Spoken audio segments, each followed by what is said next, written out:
સોનાના વ્યવસાયમાં નુકસાન થયા પછી રસ્તાની બાજુમાં દાબેલી વેચવાનું શરૂ કર્યું અને હવે અન્ય મહિલાઓને પણ ફ્રેન્ચાઇઝી આપી પગભર બનાવી રહ્યા છે.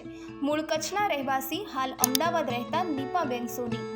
ને અમદાવાદમાં જે ચાલી રહ્યું છે અત્યારે મારે જે લેડીઝોને આગળ વધારવું છે એના માટે કરીને મેં 1,51,000ની અત્યારે જે આ મૂકી છે સ્કીમ મૂકી છે કે ભાઈ એ લેડીઝો છે, કોઈ જેન્ટ્સ છે, નાના બજેટમાં ધંધો સ્ટાર્ટ કરી શકે છે.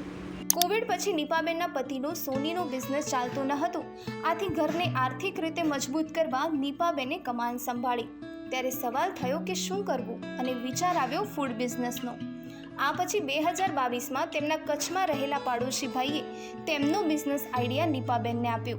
ત્યારે દીકરીને ભણાવવા અર્થે તેમજ ફૂડ લાઇનમાં આગળ વધવા માટે પોતાના ઘરેણાં વહેંચીને પણ તેઓ અમદાવાદ આવ્યા અને શરૂ કર્યું સહેજાનંદ દાબેલીનું આઉટલેટ.